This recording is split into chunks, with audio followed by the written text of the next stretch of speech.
What's going on, guys? Andrew Piluk Hockey here, back with another video, and today we're going to be talking about the Leafs and Hurricanes possibly linking up to try to make a trade this offseason. So we know that the Hurricanes had a heck of a season. They were a team that a lot of people didn't exactly believe in, and they went very far in the NHL playoffs, and they were very, very, very close to getting to that Stanley Cup Finals.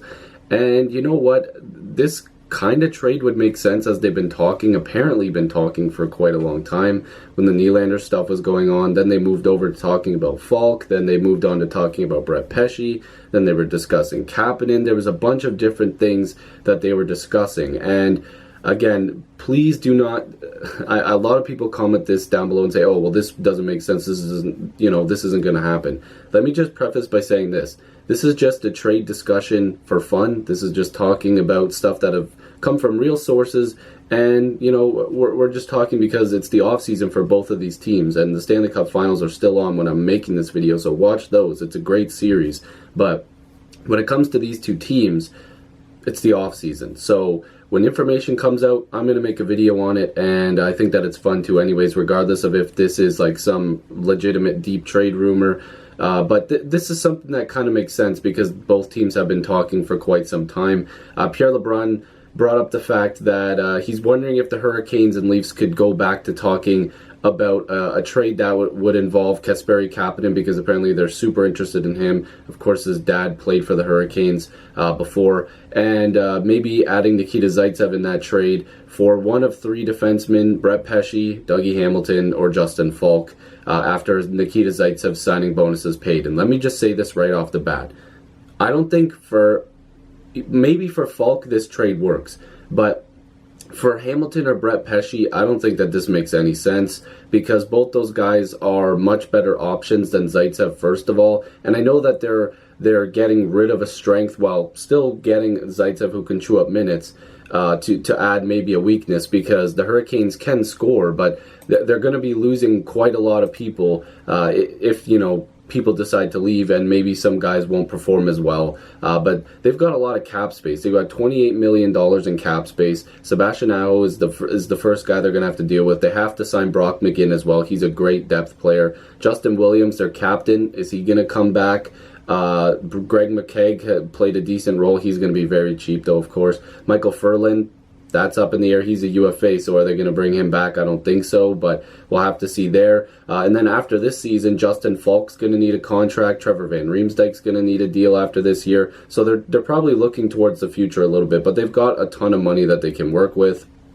And if they were to make a trade like this, adding a guy like Kapanen, who probably will be able to replace a couple of those, or at least one, but you know what I mean, a couple of the point production for some of those players. If they decide to move on, they can fill it with a younger guy, or a guy that's coming up in the prospect system. They can add a guy like Kapanen, who had 44 points in 78 games played. And I know a lot of Leaf fans watch videos on this channel. I'm not saying like, oh, the Leafs need to trade Kapanen, but you have to remember, you have to trade strengths for weaknesses, and in this case, the Leafs have a lot of forwards. They have a lot of guys who play the wing, and I personally think that Kapanen would go over Janssen because they are stronger on the right side, and you would get a defenseman back. If you get a guy like Falk, sure, that's decent, but he's not very good defensively. Hamilton's not the best defensively, but at least he really brings it on when it comes to points.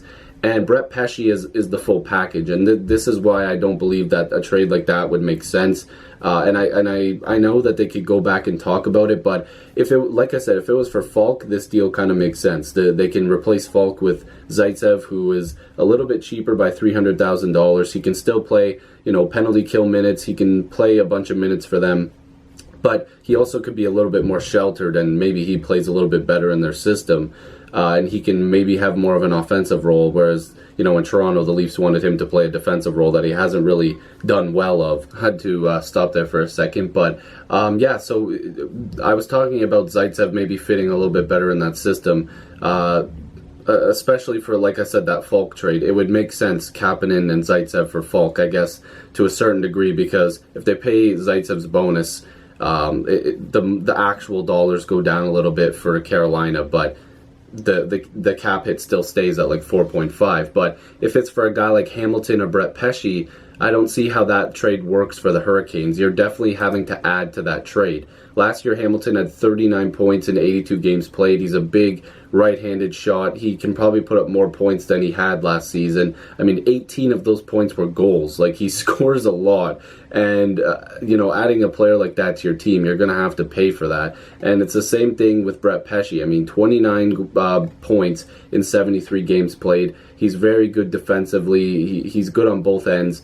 And, I mean, you definitely would have to add for that because he's cheaper and has a lot of years of control. Like, let's look at it this way. Hamilton has this season coming and next year at 5.7. So maybe you don't pay as much, but you're still paying quite a bit because he's 25 years old and he's right-handed and he puts up points. I mean, 18 goals. Like, let's be real here. Brett Pesce is locked up until he's a UFA in the 2024-2025 season. So you're definitely paying more than Kapanen and Zaitsev. Like, you're paying probably a really high draft pick and maybe another decent prospect, or a good prospect, or maybe just a first round pick to add to that, because I don't see how that would make sense.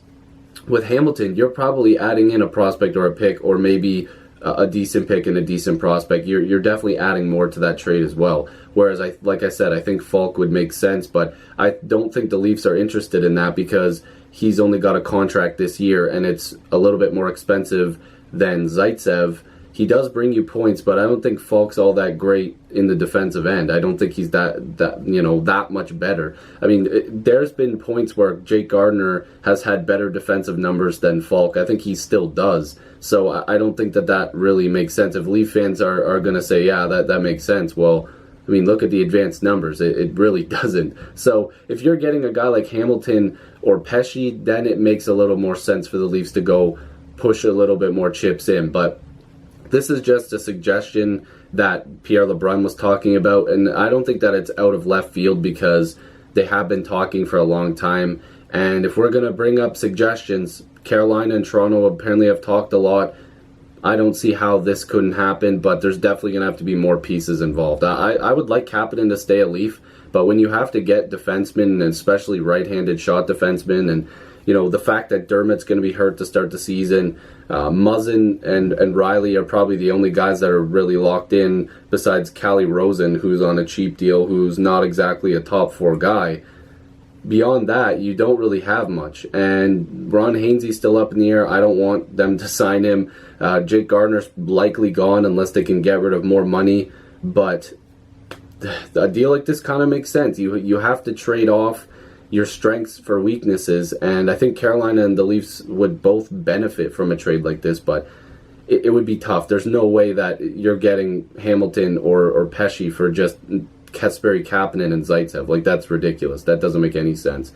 And I don't care if you're a Leaf fan, give your head a shake. That does not make any sense to me. So hopefully you guys enjoyed this video. If you're new, make sure to subscribe. I'd love to have more hockey conversations with you. Join the squad. Let's get to 6,000 subscribers. I appreciate all the new subs as well. Leave your suggestions for videos down below. And I don't expect this Kendrick Lamar-esque backup to be, or background to be where I film all the time. This is just temporary, and I've said that before, but I am really making changes to this backdrop, and I mean, I can't keep filming in here. So thank you guys so much, and I'll see you guys hopefully in the next video or stream. Peace.